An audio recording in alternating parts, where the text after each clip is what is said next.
Hey, FlimsyLunchTray here, and welcome to World of Warships. As we look at our Saturday edition video, as we'll be doing an upgrade and commander build video here on the Tier 9 Pan-Asian destroyer, the Chung. So, if you didn't catch yesterday's video, make sure to look at that game of points. And then on Monday, I'll have up a Radar Chung live commentary game of how I approach playing the Chung with Radar instead of smoke. So let's go ahead and hop into looking over the ship. So survivability, we have 20,700, and that is also due to our ship commander, a seasoned commander who has an improved survivability expert, which we'll take a look at here in a moment. As far as the armor scheme, it's standard. It's the 19mm along the hull, then 13mm on the superstructure. So nothing new there. In terms of what type of destroyer are we talking about? We're talking about a gunboat destroyer, we're talking about a torpedo destroyer, or we're talking about a hybrid destroyer that's a mix of both. And honestly, Chung is a mix of both. As a hybrid destroyer, you can lean her more towards building her around her guns, since she is a Fletcher class destroyer, so like the American destroyer Tier 9 Fletcher. So you can definitely do that with Chung, or you can make her torpedoes, build into them a bit more, and make them more lethal. So honestly, that's a bit up to you in that regard. But she's a hybrid, but you can swing her either way depending on your personal preference. So we'll go ahead and look over what I have invested here on the Chung. So first, let's look at her modules. So you get the 127mm guns that you will find on American destroyers, the higher tier ones, of course. But then her hull. So you start off with hull A, that's 18,400, again, because of the commander, and we go up to 20,700. So a nice health pool there. And what we have, you also see there's a bit of a buff to the A defense and the maneuverability, very slightly. Looking at her torpedoes, her stock ones start off with a range of 9.5. They only do a maximum damage of 16,600, and they go 50 knots. So they're rather slow torpedoes at stock, but once you invest into the Mark 16 Mod 1 torpedoes, the reload time is the same. It's 105 seconds, but they go 10.5 kilometers. And note how they specifically illustrate they only deal damage to cruisers, battleships, and destroyers. These are deep water torpedoes. They do not damage destroyers. And I see a lot of people still shoot these torpedoes at destroyers. Deep water torpedoes cannot. They even look different, and they even tell you here, or like a standard torpedo has the red tip. Deep water torpedo has this like black tip on it. Okay. 19,000 damage and 67 knots, and we can even make these go 70 knots and over 70 knots if we build into them. So those are good. Your guns, your stock firing range is 11 kilometers, but you get to buff that up to 12.1, which is quite nice. This came in handy for a few of the games I played when I was having to try to finish off a Quinlan who was close to dying, running away, just almost outside my range, but we were able to kill him before he left, before he got a repair party off. So the range is nice. Your engine, 33.9 knots. But because we had the Sierra Mike flag on, that was what was getting us. Oh, wait, sorry, excuse me. 38 knots. With Sierra Mike flag, we're going 39.9 knots. Can't read. So 40 knots almost, just stock. So that's really nice, even without taking the engine boost into consideration. And I'm pretty sure, let's just do Tier 9 Destroyer. Oh, Fletcher. Don't think she even goes that fast stock, even with the ads here. Yeah, 38. So you are going faster here in the Chung. So quite nice in that regard. Let's look at her upgrades. Okay, so first slot, I'm going to recommend you taking the main armaments modification 1. Reduce is the risk of your main battery becoming incapacitated, but also the torpedoes by 20%. Main battery survivability and torpedo tube survivability plus 50%. Main battery repair time, negative 20%. Torpedo tube repair time, negative 20% if either of those two armaments should become incapacitated. You don't need the auxiliary armaments. You don't have secondaries. Your AA is okay. It's 56 at tier 9. Overall, that's pretty poor. I mean, Friesland, definitely going to be a lot better for an AA destroyer at tier 9. Magazine modification, risk of your ship's magazine detonating, negative 70%. If you're playing randoms and ranked clan battles, you're going to be taking the Juliet Charlie combat signal. Completely eliminates the risk of your ship's magazine detonating because destroyers are rather easy to detonate. In the slot 2, you have damage control system modification, risk of catching fire, negative 5%, risk of flooding, negative 3%. This is more something you see often on battleships, especially some cruisers.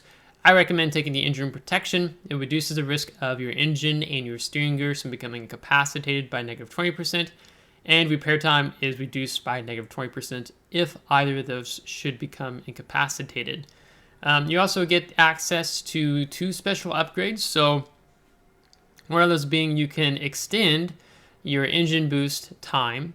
Honestly, this is probably what I would run overall, but I want to save my coupon for a different ship for a special upgrade. And then you also have access to the surveillance radar modification. You can extend the action time by plus 20%, and we'll talk about that here in just a minute. But overall, as a stock standard upgrade, the engine protection you'll do just fine with.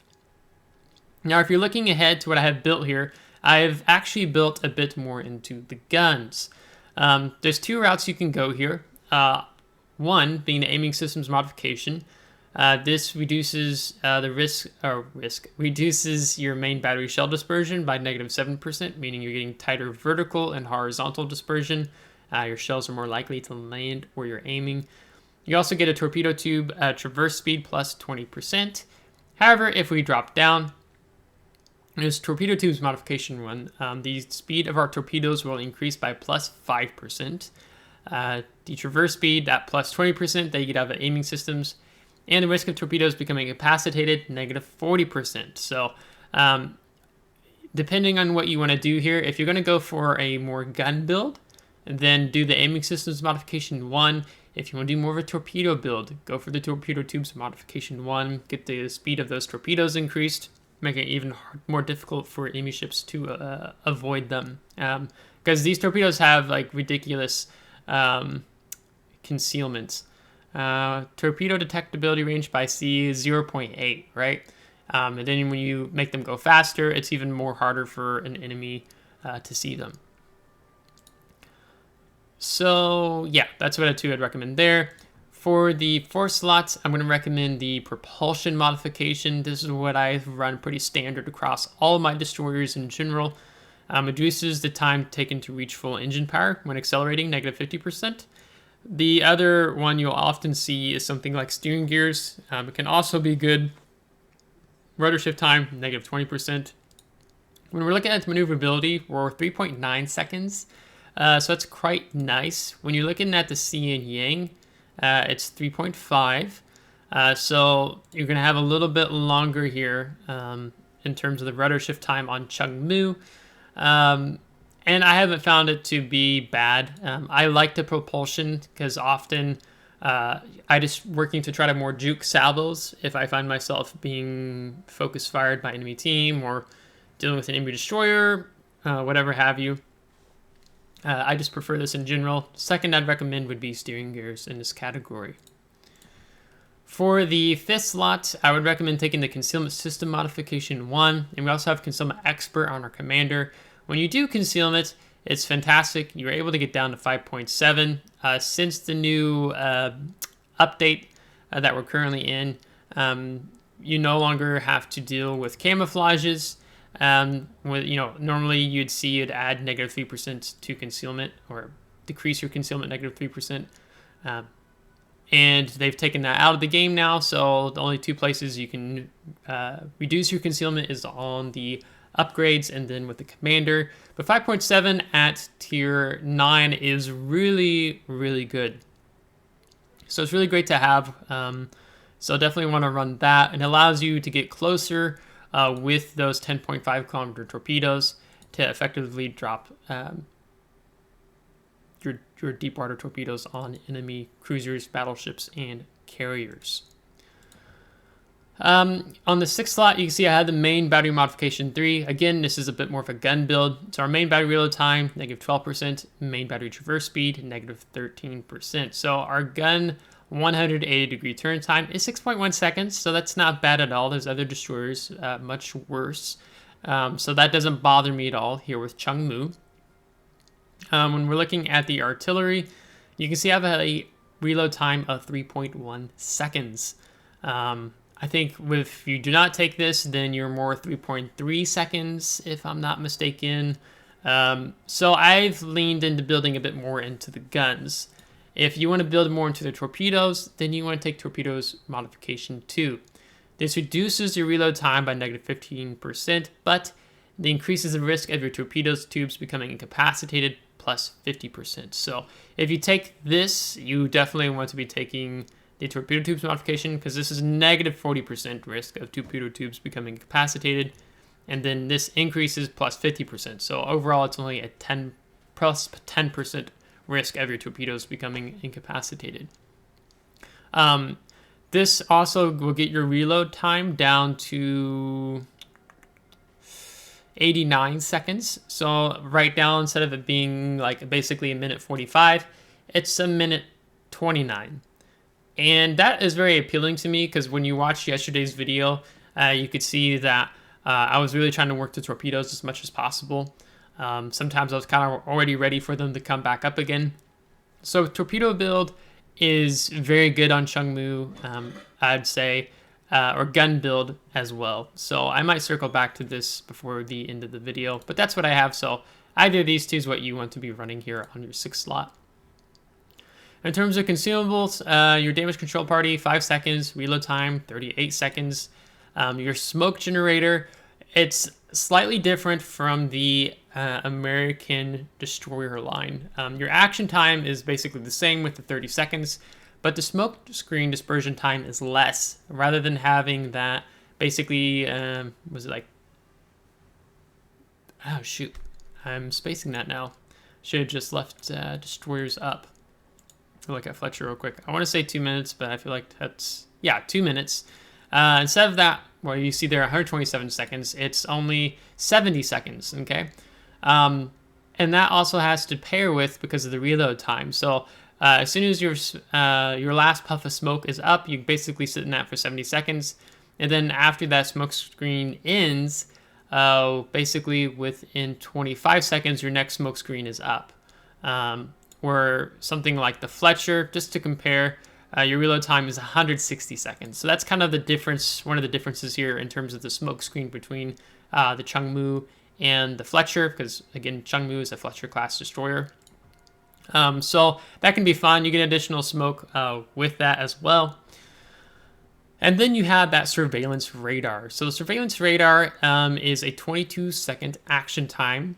You have a 7.5 kilometer radius that you can take with the radar. And I would say, if you really want to have a radar destroyer, something like the USS Black at tier 9 would be better than the Chung. Then you also have something like the Ragnar. For steel, you have the Smalland. And those perform the radar gunboat destroyer roles really well.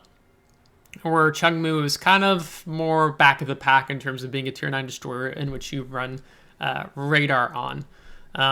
You can do it. I'll have a video on that Monday highlighting how I would play radar Chung. But overall, I lean more towards the smoke generator. Of course, you can, in the slot 2, pick up the surveillance radar modification that would extend your action time by plus 20%. So 10% off of the 22 seconds. That would be 2 seconds and then another 2 seconds. So then you have 26 seconds. And then I think you can even do something with your commander to extend that slightly longer. Possibly, I'm not sure on the destroyers, we'll look. So you could, but USS Black is better. Ragnar, Smalland, those destroyers are better in performing the radar destroyer role. And two of those I'm actually not sure about Smallland, but Ragnar gets a heal. That's huge. So I lean more towards smoke on Chung. Then you get the engine boost at maximum speed plus 8%, so you will be cruising along at over 40 knots very easily, 43, 44 knots. So you can get across the map quite quickly. So that's like in the slot 2, I would probably be running the engine boost modification 1. So if I click on it, it'll take us into the armory and I can show you. So you get a coupon, you get for 12,750, but I'd probably run this actually overall on the Chung in that slot, but I'm saving that coupon for another ship that I'm going to be using a special upgrade on. And then something Wargaming did quite recently is that they added the torpedo reload booster.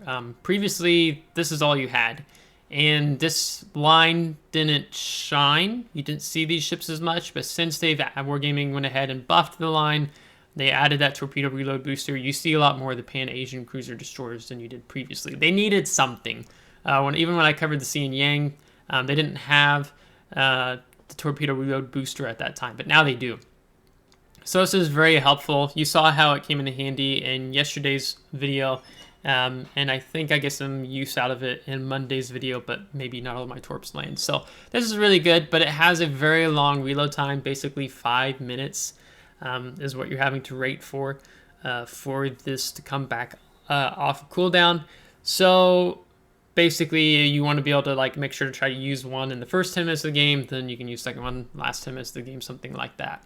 So that's your consumables. In terms of signals, you can see what I run here. I can even make smoke last a little longer, or increase the action time, 34.5 seconds. That wouldn't be bad to run here. I always take ram flags. I think it's funny, ramming another destroyer and still surviving. Preparation, reload time of ship consumables, quicker off cooldown. So there you can see 70 seconds. I have that mounted 95 seconds. So that's there. And then also increases the chance of flooding. All right, so let's go ahead and look at the commander. So I have a seasoned commander here on the Chung that I've been running up the line. You can pick him up in the armory. So I'll just go ahead and show you that real quick. I think there's 2 of them, if I'm not mistaken, but we'll look. Commanders, Pan-Asian. Yeah, so you have Rong and Rong. One for 1,500 doubloons, one for 35,000 doubloons. So the big thing is that survivability expert increase.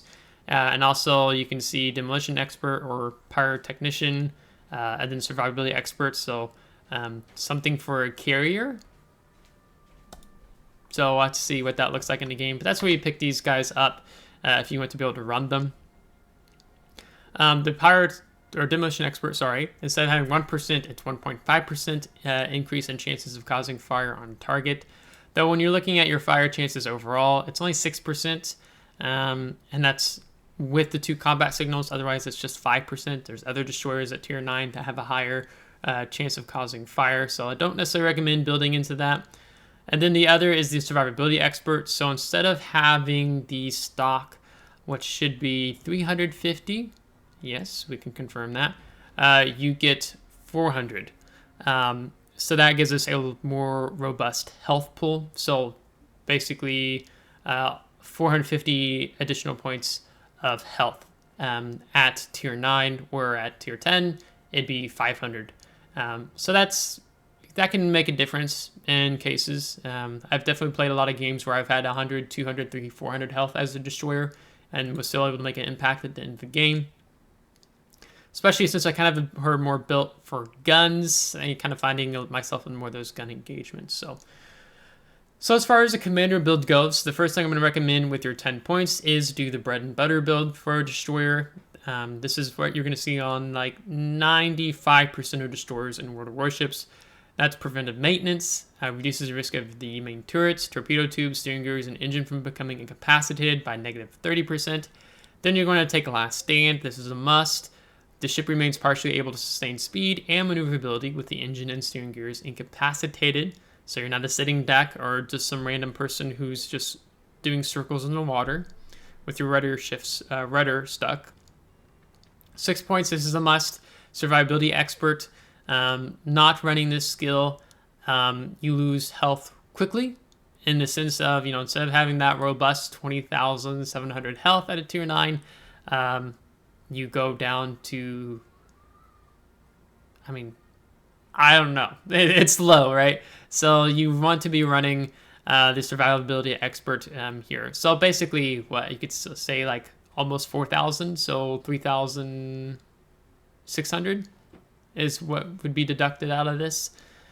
So you want survivability expert. Concealment, you want concealment expert. This would get you down to that 5.7 by C. And I think I misspoke. I think I said detectability range by air yesterday was 2.7. It's 2.6. So having that health or that concealment is very important to have, because you're a little bit more dangerous to these deep water torpedoes, and you're a big threat to cruisers, battleships, and carriers, especially because your torpedoes just hit harder in general. After that, I'm going to recommend going with Adrenaline Rush. This, as you lose health at a 13-point commander, your main battery reload time will be decreased, your torpedo tube reload time decreased, and then your AA damage gets a slight buff, but your AA, it's just okay on Chung. It's nothing to brag about.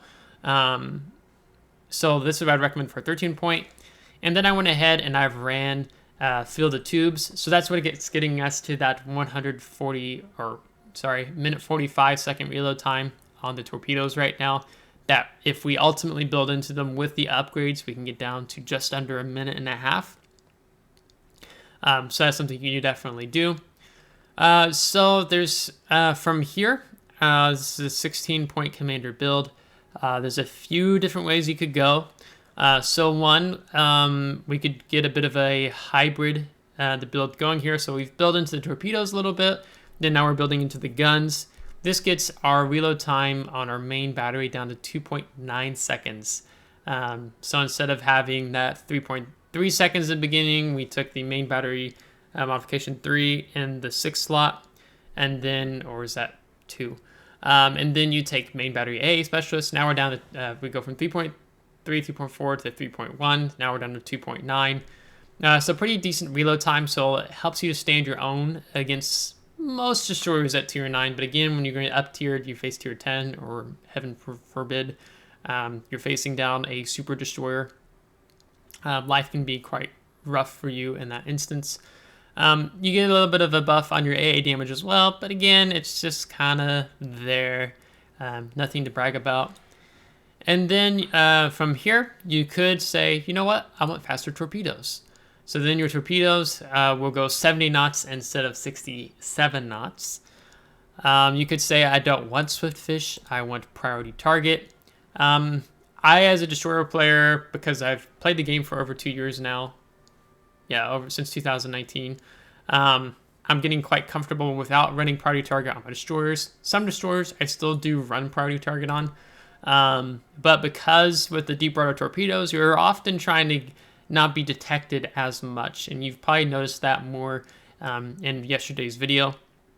So it doesn't really bother me, but if you're a newer player and you just need that help with the situational awareness, then sure, run priority target. This would be a fine build. So my intention so far with my build is to do basically kind of this mix of a hybrid build. So let's say I decided that I want to pick up, I want to drop the two more gun-focused upgrades. So let's say I want to pick up here, and I wanted to pick up the torpedo tubes modification 2. And then I don't have to respec my commander because I've already invested in the torpedoes. And then basically you'd be back at a 3.1 second reload time on the main battery. So that's kind of the intentions with this build. I've not found myself running out of smoke screens. Engine boost, yes, I've been running out of those, and you only get 2 torpedo reload boosters. So this also would be actually quite nice to run here on the Chung. So my first recommendation would be this. Second would be this build. Third would probably be this, because prior target, it's never a bad thing. But if you can go without it, then you can just utilize those 2 points into something else. I never see the need for RPF with this line because your concealment's so good and you have good guns. So you can, it's not necessarily something like the Shimakaze, which I run RPF or radio location on, because your IJ and guns hit hard, but they have a very slower reload time. So having a heads up when there's a destroyer pushing in on you helps you kind of set up the kite, since 2 of your 3 main guns are on the rear of a Shimakaze. But I've not felt the need to ever run that here on the Chung, because at tier 9, your concealment is really good among almost all destroyers, and you're going to outspot all gunboat destroyers by several clicks, or let's say 0.3, 0.4 kilometers, or something like you'll see in Monday's video on Marceau. He's 7, we're 5.7, so we were actually pretty good in that category. So yeah, so this is what I would suggest first. If you're gonna go for more of a very focused on the torpedo build, I'd probably tell you to run this, just so you got that additional torpedo reload booster. And to be honest, I might try this out myself, picking up that additional torpedo reload booster just to see if it makes that big of a difference on my journey up to the Yu Yang. So we're still working, we're still grinding away here with the Chung. We're at 80,000 now, but we've had some really good games in the past week with Chung. So very solid performance. So Chung, it's a good destroyer. It's a hybrid that you can lean more towards guns or you can lean more towards torpedoes. It's really up to you, because makes you definitely a threat to, you're already a threat even if you build into guns with those torpedoes against cruisers, battleships, and aircraft carriers. But you can lean her either way depending on your preference. So that's going to wrap this video up. So if you liked today's video, give it a thumbs up. If you did not, give it a thumbs down. Subscribe if you do want to see more. If you subscribed, thanks so much. I really appreciate it. And we'll catch you next time. Take care.